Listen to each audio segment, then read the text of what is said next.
BCS theory of super conductivity.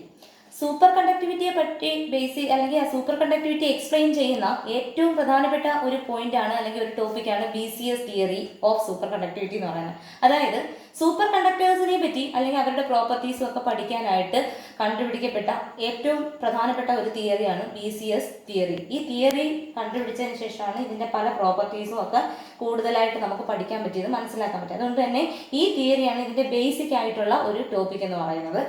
ഈ theory കണ്ടുപിടിച്ച scientist എന്ന് പറയുന്നത് ബാർദീൻ, കൂപ്പർ ആൻഡ് ഷ്രീഫർ. ഇവർ 3 പേരാണ്. Bardeen, Cooper and Schrieffer. BCS theory was proposed by Bardeen, Cooper and Schrieffer. Hence the name BCS theory of superconductivity. അതായത് ഇത് കണ്ടുപിടിച്ചത് ഈ 3 സയന്റിസ്റ്റ് ആണ്. ഇവരുടെ എല്ലാം പേരിന്റെ ഫസ്റ്റ് ലെറ്റർ BCS. അതാണ് ഈ തിയറിയുടെ പേര്, BCS തിയറി ഓഫ്. അതുകൊണ്ടാണ് ഈ തിയറിയുടെ പേര് BCS തിയറി ഓഫ് സൂപ്പർ. ഇതാണ് ഫസ്റ്റ് പോയിന്റ്, മനസ്സിലായല്ലോ. അതായത് BCS തിയറി കണ്ടുപിടിച്ച സയന്റിസ്റ്റ് ഇവർ 3 പേരാണ്. ഇവരുടെ 3 പേരുടെയും പേരിന്റെ ഫസ്റ്റ് ലെറ്റർ ചേർത്തിട്ടാണ് ഈ തിയറിയുടെ പേര് BCS theory of super conductivity. This theory is based on 2 fluid model. One is called super fluid and the other is called normal fluid. ഈ തിയറി അവർ എക്സ്പ്ലെയിൻ ചെയ്യുന്ന സമയത്ത് 2 കൺസെപ്റ്റ് ആണ് കൊണ്ടുവന്നത്. ഒന്ന് സൂപ്പർ ഫ്ലൂയിഡും ഒന്ന് നോർമൽ ഫ്ലൂയിഡും. സൂപ്പർ ഫ്ലൂയിഡ് എന്ന് വെച്ചാൽ superconducting സ്റ്റേറ്റിനെ റെപ്രസെന്റ് ചെയ്യുന്നു. നോർമൽ ഫ്ലൂയിഡ് എന്ന് വെച്ചാൽ നോർമൽ സ്റ്റേറ്റിനെ റെപ്രസെന്റ് ചെയ്യുന്നു. അതേപോലെ below TC material is in the superconducting state and above TC material is in the normal. അത് നമുക്ക് അറിയാവുന്ന പോയിന്റ് ആണ്. TC എന്ന് പറയുന്നത് critical temperature. Below critical temperature നമുക്കറിയാം material is in the superconducting state. Above TC അതായത് critical ടെമ്പറേച്ചറിനേക്കാളും കൂടിയ വാല്യൂവിൽ material is in the normal state. അപ്പോൾ ഇത്രയും കാര്യങ്ങളാണ് ഇൻട്രൊഡക്ഷൻ പാരഗ്രാഫിൽ പറയേണ്ടത്. ഈ ക്വസ്റ്റ്യൻ ചോദിച്ചാൽ നമ്മൾ 4 പാരഗ്രാഫായിട്ട് ആൻസർ എഴുതണം. ഫസ്റ്റ് പാരഗ്രാഫ് ഇൻട്രൊഡക്ഷൻ, സെക്കൻഡ് പാരഗ്രാഫാണ് മെയിൻ ആയിട്ട് എഴുതേണ്ട പോയിന്റ്സുകൾ ഉള്ളത്, തേർഡ് ഒരു സെന്റൻസ്, ഫോർത്ത് ഒരു കാര്യം. ഇങ്ങനെ 4 പാരഗ്രാഫ് ഉണ്ടെങ്കിൽ നിങ്ങൾക്ക് ഫുൾ മാർക്ക് കിട്ടും. ഫസ്റ്റ് ഇൻട്രൊഡക്ഷൻ പാരഗ്രാഫ് ആണ് ഇത്രയും, മനസ്സിലായല്ലോ. BCS theory was proposed by Bardeen, Cooper and Schrieffer. അതുകൊണ്ടാണ് ഈ തിയറിയുടെ പേര് BCS തിയറി എന്ന് പറയുന്നത്. ഇത് 2 ഫ്ലൂയിഡ് മോഡൽ കൺസെപ്റ്റ് ആണുള്ളത്. ഒന്ന് സൂപ്പർ ഫ്ലൂയിഡ്, ഒന്ന് normal fluid. Superfluid represent superconducting state and normal fluid represents normal state. Below TC material is in the superconducting state and above TC material is in the normal state. അടുത്ത paragraph, consider a substance contains positive ion and negative ion. നമുക്കറിയാം ഏതൊരു substance എടുത്താലും positive അയോൺസും ഉണ്ട് negative അയോൺസും ഉണ്ട്. അപ്പോൾ ഈ theory base ചെയ്യുന്ന അല്ലെങ്കിൽ ഒരു കൺസെപ്റ്റ് എന്ന് പറയുന്നത് positive ions are taken as lattice. ആ മെറ്റീരിയലിനകത്ത് അല്ലെങ്കിൽ ആ സബ്സ്റ്റൻസിൽ പോസിറ്റീവ് അയോണിനെയല്ല നമ്മൾ ലാറ്റിസ് ആയിട്ട് കൺസിഡർ ചെയ്യുന്നു. ആൻഡ് നെഗറ്റീവ് അയോൺസ് അതായത് electrons are free to move through this lattice. ഒരു നെഗറ്റീവ് അയോൺ ആണ് ഇലക്ട്രോൺ. അത് നെഗറ്റീവ് അയോണിനെയാണ് ഇലക്ട്രോൺ എന്ന് പറയുന്നത്. ഇലക്ട്രോൺ ഈ ലാറ്റിസിലൂടെ മൂവ് ചെയ്യുവാണെങ്കിൽ ഇത് നെഗറ്റീവ് ആണ്, ഇത് ലാറ്റിസ് ആണ്. അപ്പോൾ there is an interaction called electron lattice interaction. അതായത് പോസിറ്റീവ് ചാർജുകളെല്ലാം നമ്മൾ ലാറ്റിസ് ആയിട്ട് എടുക്കുന്നു. നെഗറ്റീവ് ചാർജുള്ള ഇലക്ട്രോൺ ഇതിലൂടെ മൂവ് ചെയ്യുന്നു. അപ്പോൾ ഈ ഇലക്ട്രോൺ ഇവിടെ സ്വാഭാവികമായിട്ടും അട്രാക്ട് ചെയ്യപ്പെടും. അപ്പോൾ ഇവിടെ ഒരു ഇന്ററാക്ഷൻ വരും, ഇലക്ട്രോൺ ലാറ്റിസ് ഇന്ററാക്ഷൻ. അപ്പോൾ ഈ ഇലക്ട്രോൺ ഇവിടെയാണെന്ന് വെക്കുക, ഒരു ഇലക്ട്രോൺ ഇവിടെ എത്തിയെങ്കിൽ ഇവിടെ ഒരു ഇന്ററാക്ഷൻ ഫോം ചെയ്യും. അപ്പോൾ ഇതെല്ലാം ഇതിനോട് എങ്ങനെ ഡിസ്റ്റോർഷൻ സംഭവിക്കും. ഇവിടെ ഇങ്ങനെ ഇതെല്ലാം ഇതിനോട് അട്രാക്ട് ചെയ്ത് ഇതൊരു ഈ ഒരു പാറ്റേണിന് ഒരു മൂവ്മെന്റ് സംഭവിക്കും. അതായത് ഈ നെഗറ്റീവ് ചാർജും ഈ പോസിറ്റീവ് ചാർജും തമ്മിലുള്ള കൂളംബ് ഇന്ററാക്ഷൻ മൂലം ഇവിടെ ഒരു ഡിസ്റ്റോർഷൻ സംഭവിക്കും. അതായത് അവിടെ ഒരു ഇലക്ട്രോൺ ലാറ്റിസ് ഇന്ററാക്ഷൻ ഉണ്ടാവും. ഇനി അടുത്ത ഒരു ഇലക്ട്രോൺ ഇതിലേക്ക് കൂടി വരുമ്പോൾ ആ ഇലക്ട്രോൺ ഈ റീജിയണിനെക്കാട്ടിലും ഇവിടെയാണ് ഇലക്ട്രോൺ പോസിറ്റീവ് ക്ലൗഡ് അല്ലെങ്കിൽ ഡിസ്റ്റോർഷൻ കൂടുതലുള്ളത്. ഇതിനെ ചുറ്റിയായിരിക്കും പോസിറ്റീവിന്റെ എഫക്റ്റ് കൂടുതലായിട്ട് കാണുന്നത്. അപ്പോൾ ഇലക്ട്രോൺ നേരെ ഇങ്ങോട്ടായിരിക്കും പോകുന്നത്. അപ്പോൾ ഫലത്തിൽ നമുക്ക് പറയാം 2 ഇലക്ട്രോൺ തമ്മിൽ അട്രാക്ട് ചെയ്യപ്പെടുന്നു. ആ 2 ഇലക്ട്രോൺ തമ്മിൽ അട്രാക്ട് ചെയ്യുന്നു. ഏതിന്റെ ഒരു സ്വാധീനത്തോടെ?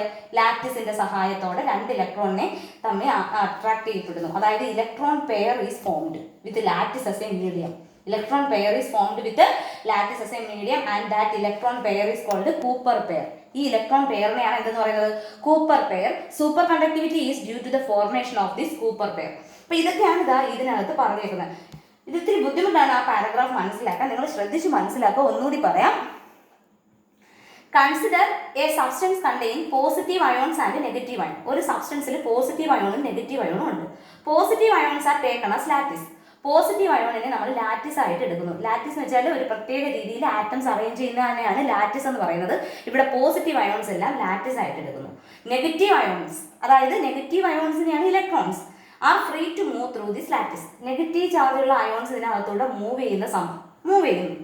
Hence there is an interaction called electron lattice interaction. അത് മനസ്സിലായല്ലോ. ഒരു ഇലക്ട്രോൺ ഇത്രയും പോസിറ്റീവ് ചാർജിന്റെ ഇടയിൽ കൂടി പോയാൽ സ്വാഭാവികമായിട്ടും നെഗറ്റീവ് പോസിറ്റീവ് തമ്മിലുള്ള ഒരു ഇന്ററാക്ഷൻ, അതാണ് ഇലക്ട്രോൺ ഈ ലാറ്റിസിനെ അട്രാക്ട് ചെയ്യും. അതായത് first interaction electron lattice interaction, അതാണ് ഇത്. ഈ ഇലക്ട്രോൺ ഈ ലാറ്റിസുമായിട്ട് ഇന്ററാക്ട് ചെയ്യപ്പെടുന്നു. That interaction is called electron lattice interaction. അടുത്ത ഹെൻസ് ഇലക്ട്രോൺ ഡെൻസിറ്റി ഇൻക്രീസസ്. അടുത്ത വരുന്ന ഇലക്ട്രോണും ഒക്കെ ഇവിടെയാണ് എത്തുന്നത്. അപ്പോൾ അവിടെ എല്ലാ ഇലക്ട്രോണും ഇവിടെ തന്നെ എത്തും. അതായത് ഇവിടെ ഇലക്ട്രോണിന്റെ ഡെൻസിറ്റി കൂടും. Electron density increases. Then there is another interaction called lattice electron interaction. അപ്പോൾ അടുത്ത ഇലക്ട്രോൺ ഇത്രയും ഇവിടെ കൂടുമ്പോൾ നമുക്ക് അടുത്ത കേസിൽ എന്ത് പറയാം? Lattice electron interaction. അതായത് കൂടിയത് ഇലക്ട്രോൺ ആവുകയാണെങ്കിൽ തിരിച്ചിനി അടുത്ത ലാറ്റിസ് ആണ് ഇതിനെ അട്രാക്ട് ചെയ്യുന്നതെന്ന് പറയാം. അപ്പോൾ there is another interaction called lattice electron interaction. The two interaction together called electron lattice electron interaction. ഇത് വളരെ ഇമ്പോർട്ടൻ്റ് ആയിട്ടുള്ള സെന്റൻസുകളാണ്. ഈ രണ്ട് ഇന്ററാക്ഷനെയും കൂടെ ചേർത്തിട്ട് ഇലക്ട്രോൺ ലാറ്റിസ് ഇലക്ട്രോൺ ഇന്ററാക്ഷൻ. അതായത് രണ്ട് ഇലക്ട്രോൺ അട്രാക്ട് ചെയ്യുന്നു ലാറ്റിസിനെ ഒരു മീഡിയം ആക്കി വെച്ചുകൊണ്ട്. That is electron pair is formed with lattice as a medium. ഒരു ഇലക്ട്രോൺ പെയർ ഫോം ചെയ്യുന്നു, ലാറ്റിസിനെ മീഡിയം ആക്കി വെച്ചുകൊണ്ട് ഒരു ഇലക്ട്രോൺ പെയർ ഫോം ചെയ്യുന്നു. That is called Cooper pair. ആ ഇലക്ട്രോൺ പെയറിനെയാണ് എന്തെന്ന് പറയുന്നത്? ഇലക്ട്രോൺ പെയറിനെയാണ് കൂപ്പർ പെയർ എന്ന് പറയുന്നത്. Superconductivity is due to these Cooper pair. Superconductivity എന്ന് പറയുന്നത് ഈ കൂപ്പർ പെയർ മൂലമാണ്. അടുത്ത പാരഗ്രാഫ് എന്ന് പറയുന്നത് single electron is a fermion which obey Fermi Dirac statistics. അതങ്ങ് എഴുതിയാൽ മതി ആ സ്റ്റേറ്റ്മെന്റ്. സിംഗിൾ ഇലക്ട്രോൺ എന്ന് പറയുന്നത് അതായത് ഒരു സാധാരണ കണ്ടക്ടേഴ്സിന്റെ കേസിലെല്ലാം ഒരു സിംഗിൾ ഇലക്ട്രോണേ വരും. അത് ഫെർമിയോൺ ആണ്. അത് ഫെർമി ഡിറാക് സ്റ്റാറ്റിസ്റ്റിക്സ് ഒബേ ചെയ്യുന്നു എന്ന് പറയുക. And Cooper pair is a boson which does not obey. Boson ഇത് ഒബേ ചെയ്യുന്നില്ല. ഇത് സ്റ്റാറ്റിസ്റ്റിക്കൽ മെക്കാനിക്സ് എന്ന് പറയുന്ന ഒരു ടോപ്പിക്കിൽ വരുന്ന പോയിന്റ്സ് ആണ്. നമ്മൾ അതിവിടെ പറഞ്ഞാൽ മാത്രം മതി. Another prediction of BCS theory is the existence of energy gap. Energy gap എന്താണെന്ന് എക്സ്പ്ലെയിൻ ചെയ്യുക. എനർജി ഗ്യാപ്പ് നോക്കിക്കേ, ഗ്രൗണ്ട് സ്റ്റേറ്റും ഉണ്ട്, എക്സൈറ്റഡ് സ്റ്റേറ്റും ഉണ്ട്. Ground state represent superconducting state. അതായത് Cooper pair ground state superconducting സ്റ്റേറ്റിനെ റെപ്രസെന്റ് ചെയ്യുന്നു പറഞ്ഞാൽ ഇവിടെ കൂപ്പർ പെയർ ആണ്. എക്സൈറ്റഡ് സ്റ്റേറ്റ് നോർമൽ സ്റ്റേറ്റ് ആണ്, അവിടെ സിംഗിൾ ഇലക്ട്രോൺ. അതായത് സൂപ്പർ കണ്ടക്ടർ ആണെങ്കിൽ കൂപ്പർ പെയർ, ഒരു സാധാരണ കണ്ടക്ടർ ആണെന്നുണ്ടെങ്കിൽ അവിടെ സിംഗിൾ ഇലക്ട്രോൺ. ഈ എനർജി ഗ്യാപ്പ് എന്ന് വെച്ചാൽ it is the energy required to break these Cooper pair. ഈ കൂപ്പർ പെയറിനെ ബ്രേക്ക് ചെയ്തുകൊണ്ട് ഈ കൂപ്പർ പെയറിനെ ബ്രേക്ക് ചെയ്യാൻ ആവശ്യമായ എനർജിയാണ് എന്ത്? Energy gap. അങ്ങനെ ബ്രേക്ക് ചെയ്താൽ അത് എന്തായി മാറും? സിംഗിൾ ഇലക്ട്രോൺ ആയിട്ട് മാറും. അപ്പോൾ കൂപ്പർ പെയറിനെ ബ്രേക്ക് ചെയ്യാൻ ആവശ്യമായ എനർജിയാണ് എനർജി ഗ്യാപ്പ്. അങ്ങനെ അത്രയും എനർജി കിട്ടിക്കഴിഞ്ഞാൽ അത് സിംഗിൾ ഇലക്ട്രോൺ ആയിട്ട് മാറി അത് നോർമൽ സ്റ്റേറ്റിൽ എത്തും. ഇപ്പോൾ എനർജി ഗ്യാപ്പ് രണ്ട് രീതി പറയാം. Energy gap is the energy required to break Cooper pair. Cooper pair break ചെയ്യാൻ ആവശ്യമായ എനർജി എന്ന് പറയാം.